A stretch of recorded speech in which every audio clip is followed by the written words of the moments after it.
ሰላም ሰላም፣ ውድና የተከበራችሁ ቤተሰቦች ይሄንን ምርጥና አሪፍ የሆነ ቶስት ሳንዱች እስኪ አብረን እንሰራዋለን ማለት ነው። እጅግ በጣም ጣፋጭና ማራኪ የሆነ ሲበሉት ራሱ በጣም ጣዕም ያለው ነው ማለት ነው። እጅ ነው የሚያስቆረጥመው። እናንተም ሰርታችሁ እንድሞክሩ እፈልጋለሁ ማለት ነው። እስኪ አሁን ወደ አሰራሩ እንገባለን ማለት ነው። እሺ ቤተሰቦቼ እዚህ ጋር አሁን እንግዲህ እንደዚህ ቆርሰን ስናየው በጣም የሚጣፍጥ ነው። እንግዲህ የሚያስፈልገን ግብአቶች ቶስት አለን ማለት ነው። ቶስትና መዳመጫው ማለት ነው። መዳመጫው የሚያስፈልገን 2 ቶስት አለኝ። እናንተ እንደሚበቃችሁ አድርጋችሁ መጠቀም ትችላላችሁ። እዚህ ጋር ደግሞ ሳህኑን ላው ላይ ሁለቱን አድርጌ እየዳመጥኩኝ መቁረጫ የሆነ ክብ ነገር ያስፈልገናል ማለት ነው። እኔ ግን በማንቆርቆሪያ ክዳን የተጠቀምኩት ማለት ነው። በጣም ቆንጆ ነው እጅግ በጣም። እንደ ይሄ ደግሞ ሳምቡሳ መዳመጫው ታውቃላችሁ፣ በሱ ማለት ነው እንዳምጠዋለን ማለት ነው። ሁለቱን እያደረግን እንደዚህ ሁለቱን እያደረግን እንዳምጠዋለን ማለት ነው።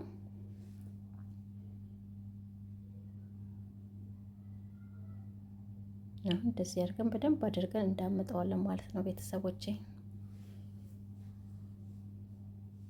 እንዳይፈታብን በደንብ አድርገን መዳመጥ ይኖርብናል ማለት ነው። በኋላ ዘይት ውስጥ አድርገን ስንጠብሰው እንዳይፈታብን በደንብ አድርገን እየደጋገምን እንደዚህ አገለባብጠን በደንብ አሁን እንደዚህ ቆርጠዋለሁ ማለት ነው፣ በክብ ማለት ነው። እናንተ በምትፈልጉት ሳይዝ ከፈለጋችሁ 4 ማዕዘን መቁረጫ፣ ከፈለጋችሁ ደግሞ እንደዚህ በክቡ ማለት ነው። ከዳመጣችሁ በኋላ ትቆራርጣላችሁ ማለት ነው። ይሄንን የምንቆራርጠውን ራሱ አንጥለው ማለት ነው። ያው በዚህ መልኩ እንደዚህ ክብ የሆነች በደንብ የምታምር አድርጌያለሁ ማለት ነው። ቆርጫለሁ ማለት ነው። እንደዚህ ሁሉንም በእንደዚህ ሁለቱን እያደረኩኝ እየዳመጥኩኝ በዚህ መልኩ ቆራርጠዋለሁ ማለት ነው። ክብ ክብ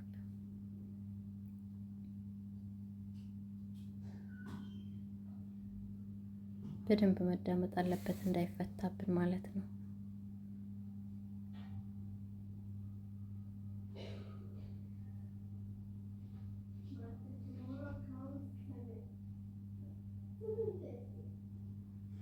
እንደዚህ በደንብ ክብ ክብ እንቆርጠዋለን ማለት ነው ቤተሰቦቼ። ያችሁት እንዴት እንደሚያምር ቆንጆ ሳይዝ ነው ይወጣልኝ ማለት ነው።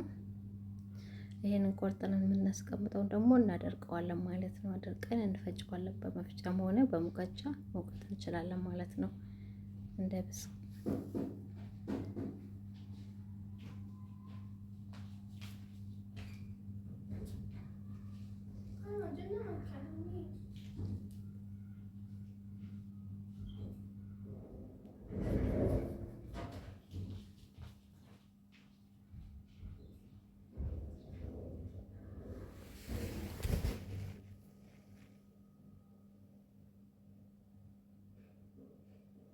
እንደዚህ ከቆራረጥነው በኋላ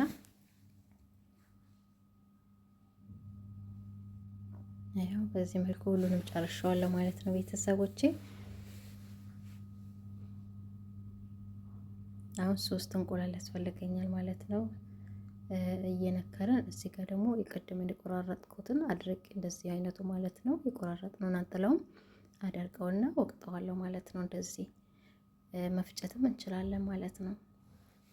ፀሐይ ላይም ሆነ ወይም ደግሞ በፈረድ ውስጥ እሳት ቀነስ አድርገን ማድረቅ እንችላለን። እና ይሄን በስመቲክ የሚገዛውም አለ ማለት ነው።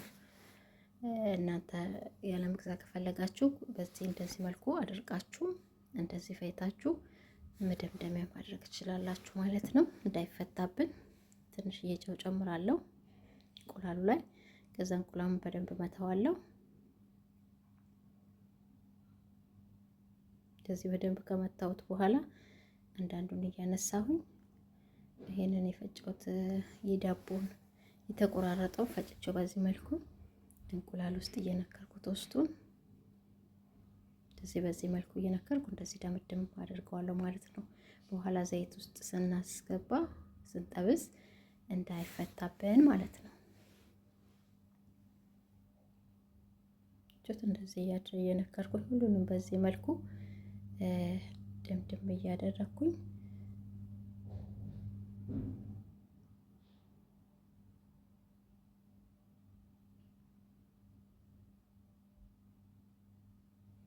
በጣም ቆንጆ ነው። ሲበሉት ራሱ በጣም ተወዳጅ ምግብ ነው። እንደዚህ በደንብ አድርጌ ድምድም ካረግ ነው አይፈታም በኋላ ማለት ነው። እና ደግሞ በደንብ የሚነፋው ዘይት ውስጥ ሲገባ ማለት ነው በደንብ ነው ፍትን ብለው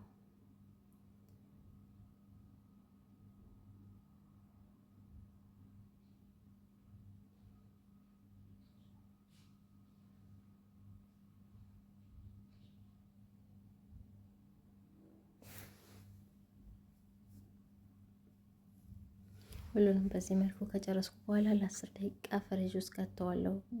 ትንሽዬ መጠጥ እንዲያደርግልኝ ማለት ነው። 10 ደቂቃ ቆይቼ ጠብሰዋለሁ በዘይት ማለት ነው።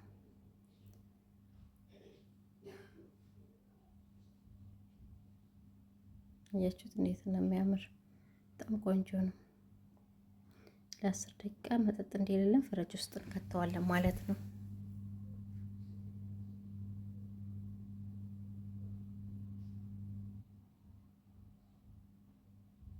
ይህን ፍሪጅ ከከተትን በኋላ ለሳንዱች የሚሆነንን እናዘጋጃለን ማለት ነው። እዚህ ጋር የሚያስፈልገኝ ካሮት፣ የተፈቀፈቀ ካሮት፣ ሽንኩርት የተከተፈ፣ ዶሮ ተቀቅሎ የተፈረፈረ እና በቆሎ ያስፈልገኛል። ዘይት፣ ካሮት የተፈቀፈቀ፣ ፍልፍል ባሪ፣ ሽንኩርት፣ እዚህ ጋር ደግሞ ቅመሞች ማለት ነው። ማጂ፣ ቁንዶ በርበሬ፣ እርድና ባህራት ከዛ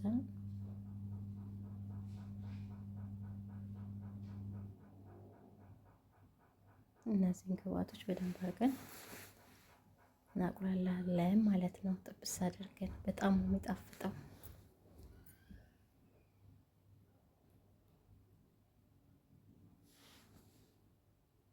አሁን ሳጃችንን ጥጄዋለሁ ማለት ነው። ዘይቴን ያረግዬ ጨመርኩኝ ማለት ነው።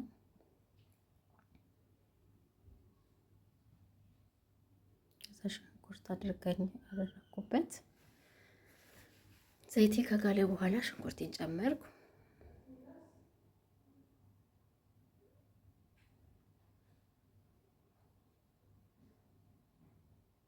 ከዛ ሽንኩርቴን በደንብ አድርጌ እስከሚበስልልኝ ድረስ ጠብቀዋለሁ ማለት ነው።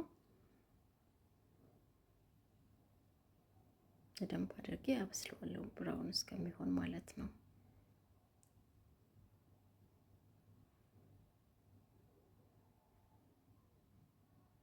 እዚህ ከበሰለልኝ በኋላ ካሮቴን ጨመርኩኝ ማለት ነው።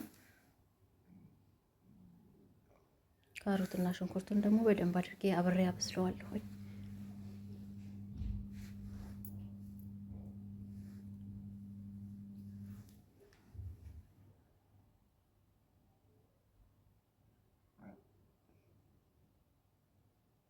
አሁን ደግሞ ዶሮን ጨመርኩ። ካሮትና ሽንኩርቱ ከበሰለልኝ በኋላ ዶሮን ጨመርኩኝ ማለት ነው።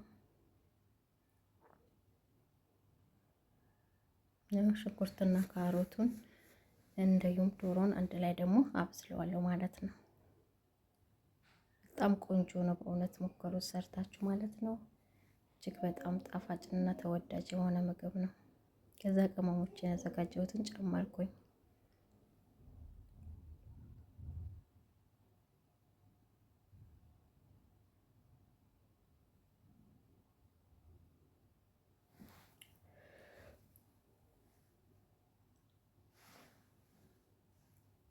ከዛ በደንብ አድርጌ አበስለዋለሁ ማለት ነው። ሁሉንም አንድ ላይ ሚክስ አድርጌ ማለት ነው። ቤተሰቦቼ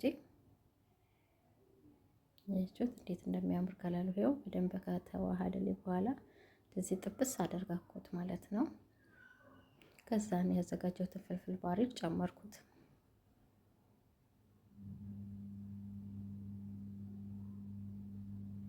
ከዛ እሱንም አብሬ እያበሰልኩት ነው።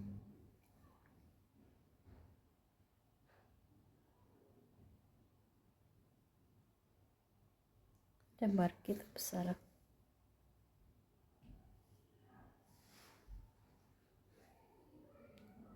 ከዛ ደግሞ ያዘጋጀሁትን በቆሎ ጨመርኩኝ።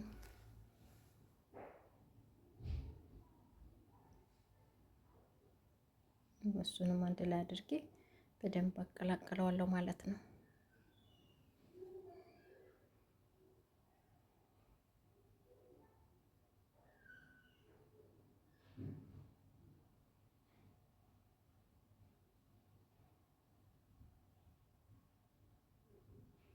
ሰላም እንዴት እንደሚያምር ሽታው ልነግራችሁ አልችልም። ጣዕሙና ሽታ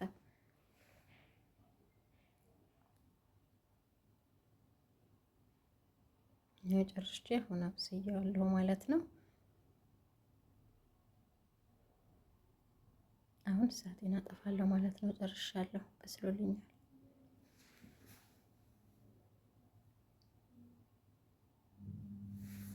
እንዴት እንደሚያምር ከለሩ በጣም ቆንጆ ነው። ከዛን ያው ፍሪጅ ውስጥ ከ10 ደቂቃ ካወጣሁት በኋላ ያው እንደዚህ ሆኖልኛል ማለት ነው። ዘይቴን ጥጃለሁኝ በመጥበሻዬ ማለት ነው።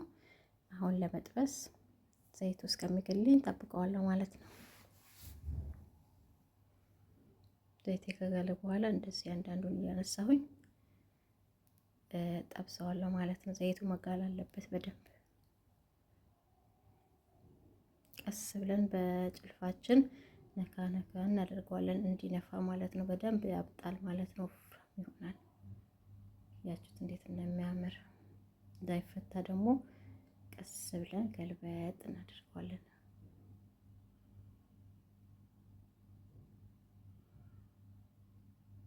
ትንሽ ጫን ጫን ስል ነው ይነፋል ማለት ነው። ይኸውት እንዴት እንደሚያምር ነው። እየነፋ ነው። አሁን በጣም ቆንጆ ነው።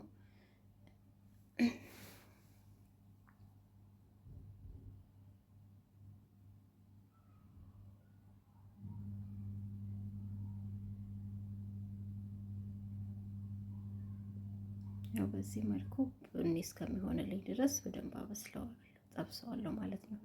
አሁን እንደዚህ ሲሆንልኝ ቆንጆ ከለር ቡኒ ሲሆንልኝ ያወጣሁት።